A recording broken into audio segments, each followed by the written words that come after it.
Traveling around Australia in your four-wheel drive is a bucket list item and a dream. But most of the time you're just one mistake away from it turning into a nightmare.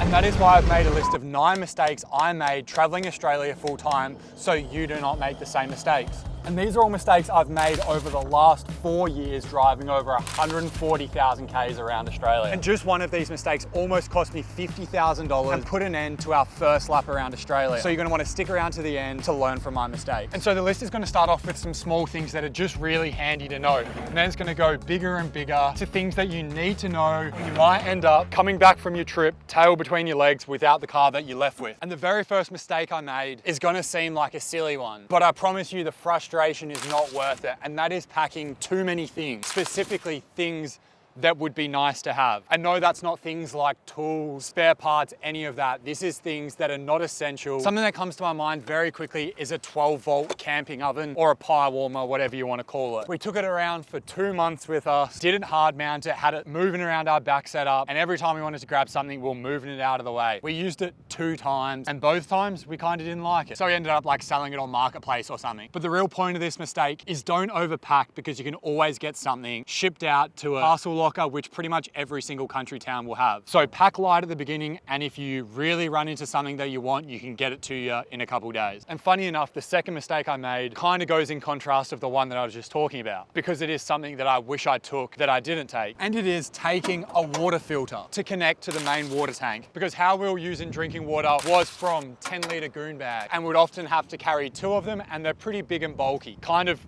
this big, which doesn't sound like a big deal, but when you see how much stuff we had stacked up in the back, it was a big deal. And all we had to do to solve this problem was get an inline water filter for a couple bucks, and then we'd be able to drink out of the 75-litre water tank we had in the tub. And then we would have freed up all that space. Once again, it's not a huge mistake, but it's an easy, quick solution to a problem that annoyed us for a whole year. And the third mistake we made, not researching seasons properly, because camping and touring in bad weather is not fun for a long period of time. To be honest, some of the wet and cold weather was extremely fun. Camping up in the Vic High Country, -3 degrees, hiking through snow, all highlights of my trip. But there was a couple instances where we really wished that we researched the seasons in each state properly, because we live in WA. Our winters are short, our summer is long. The rest of Australia is not like that. And that is really the most important when you're talking about far north Australia, because those places are going to become unbearably hot or just rain the entire time, and you're not going to have a fun time. So research your seasons. And another really good resource you can use, especially when you're up north, is you can research their indigenous calendars. They don't split it up into 4 seasons. I think they do like 6 or 12, and they will kind of tell you a bit more about it. So there's like in-between seasons where it's like getting hotter, raining sometimes, and then it progresses. So you'll know whether you can push up there a little bit later in the season and still have decent enough weather, or whether you should just not go at all. Okay, and now we're up to number 4. Wow, going quick here. And this mistake led us to almost losing our food a few times, and that is not having enough solar. We left with not enough solar because we didn't do a proper shakedown trip because we were rushing to finish the setup, and that meant pretty much 4 weeks into our lap, I ended up installing another 80-watt panel on the rooftop tent, and that was just out of panic because I didn't know that solar blankets were so good. I'm not really suggesting that you should fill your entire roof rack and rooftop tent cover and caravan with 1 million solar panels, but what I am suggesting is that some sort of portable panel is a pretty good investment, because although you might not use it all the time, if you're staying off grid for long periods of time, it will get you out of a jam. But really what it will allow you to do is, because we kept finding these really, really nice campsites that were like, we could spend like a week here, but then we'd have to go drive, change campsites, or just drive around a little bit just to charge the batteries up enough. And I know you're probably gonna say you should have just got a bigger battery, but spending an extra $1,000 on a bigger battery or 300 bucks on a solar blanket, I kind of know which one I would more rather spend my money on, especially while you're doing a lap. But that extra $1,000 is 2 months worth of fuel. So it's kind of not a bad solution. And before I go into the next 6 points, which I think are the most important point, please hit subscribe if you haven't already. And if this video gets 600 likes, I will do another video just like this one, because these are new to me. And I'm not sure how many of you are enjoying, so hit like, it's the only way I can know. Or better yet, if you have an idea for a video like this, drop a comment below and I may even make it. And our 5th mistake is really just me being kind of lazy and in a rush when we left on our lap. Being a little bit lazy lazy is an understatement, but being rushed is also an understatement. We had a week to leave and I didn't even have a kitchen yet. And the mistake that I made is not making sure every nut that I put into the setup could not come undone. Honestly, probably sounds a little bit silly, but I'm saying every single bolt and nut has to have Loctite, a spring washer, or a nylock, because a bunch of the accessories I fitted onto my car didn't come with them in the package, so I kind of just assumed it would be fine. I really wish that I had just gone out and done it anyway, because not even a month into our trip, when we're in South Australia, the whole kitchen fell out of the window and I had to do some dodgy stuff because we were like 40 Ks into a national park, fully off-road, and that was the only way we could get back to civilization because I had no spare nuts that were the right size. It really is a very easy thing to fix, and if you do it right from the beginning, you won't even know that you fixed it, which makes it a little bit less rewarding, but I promise you do not want stuff rattling off your car. Like I've had the bull bar almost come off, bash plates constantly coming off, all things that are very easy to fix. And this trip, I will be making sure that they are all done. And the sixth mistake I made ended up costing me over $1,000 because I was not doing this one thing, and that was monitoring my car properly. And in my case, specifically the tire tread and how it was wearing. The BT50s and D-Maxes have a tire wear issue because of bump steer, which I've had fixed with the Fulcrum kit. But more broadly, I would say just monitor your vehicle. I'm talking oil and coolant every week. But the reason it ended up costing me so much money is I had to buy 3 new tires in just 6 months. And it was always the front tires while the back ones pretty much look brand new. So make sure you know your car and keep monitoring it, because if you're doing a lot of Ks, you want to make sure it's in good health. And this mistake that I made, you're all probably going to laugh at me for, and that is trusting technology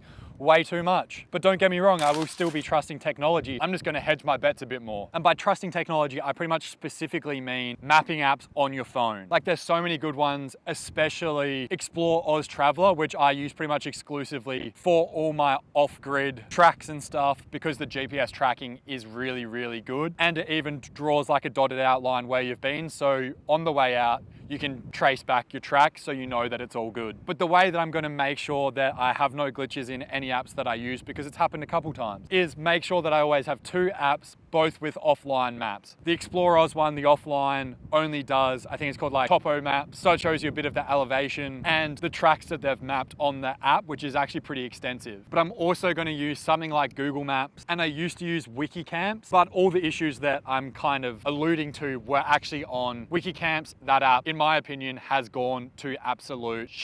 And the way I'm going to use Google Maps is just download the offline area as a satellite image, because I really like scrolling around on satellite maps, looking at little beaches and bays, and you can even find really good fishing spots on it. Or if you're in a rush to get out of where you are for whatever reason, it's good to have a satellite image so you can see all the different tracks, and you can see where there's like river crossings. If you don't want to go through any more river crossings, you can see where there's like big sand dunes where you're assuming there's going to be soft sand like here. It's just really handy and an easy mistake to avoid, because you do want to know how to get out of the spot you're in, and you do not want to be relying on just one app to do that, especially if the maps might be outdated or whatever. And the 8th problem is a problem I knew about, and I really did not think it would affect me, and that is getting stuck without a winch. Not just once, but twice. Because you see, I'm from WA, where pretty much the entire state from Perth to Exmouth is just a giant dust bowl desert with pretty much no trees. So having a winch isn't that useful unless you have someone to winch off. But the rest of Australia, much to my surprise, isn't really like that. And I now know that if you're going to be traveling solo,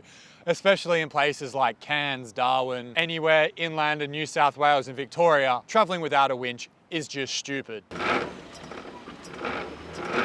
I was just lucky enough that the 2 times I made that mistake, someone came along and pulled me out. And trust me, that was not from lack of trying ourselves. Sometimes the old IFS is not just made for rock crawling. Don't be an idiot like me. If you're going solo, get a winch. And now for the mistake that almost cost me $50,000 and cut our lap of Australia short by like 3 months. But first, I'm gonna have to tell you a little story. So once upon a time, we were in Cairns and we were getting very excited to go and do the old tally track and make it to the top of Australia, Cape York. And before the trip, we were getting some things done, some stuff fixed. And after installing our winch on the side of the road, we decided to get some stuff fixed and changed by a professional. And then we fast forward, we have done the tally track, we used the winch once, didn't put too much stress on it, so it didn't draw a very high amperage. And then we went onto the Frenchman's track and we drove head first into a little crossing that I walked, but I didn't walk in the wheel ruts. Big mistake. The car sinks up to, I think, like halfway up the door on one side, not so much on the other side. Bit silly. Hook the winch onto another tree, start winching out. It doesn't work. The whole dash lights up like a Christmas tree. We are now stuck.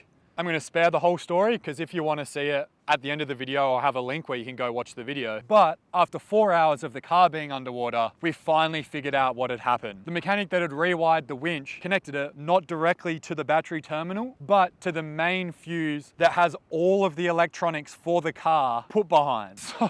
So the winch trying to pull the car up out of that massive suction in the bog drew way too many amps, blew that fuse. As that fuse blew, everything else in the car lost power, and the engine eventually cut out when I was trying to fix the wiring. So I had to start the car underwater, winch the car out, and after that we had a couple problems with water in the fuel, so we had to pump out the fuel filter, and it was a massive nightmare. But the mistake that I made was trusting someone else's work, and all I had to do to solve this problem was check anyone's work on the car that had anything to do with accessories.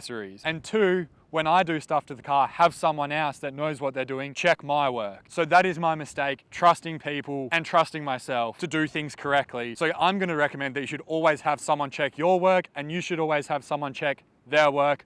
If you know what you're doing, it obviously can be yourself. Or if you have half an idea, it can be yourself. And just like that, as the sun is disappearing behind the horizon, that is 9 mistakes that I made living in my car full time. So please learn from my mistakes. Click this link here to watch the Cape York video where I flood the car. And if you haven't already, hit like and subscribe so you can see more videos like this one.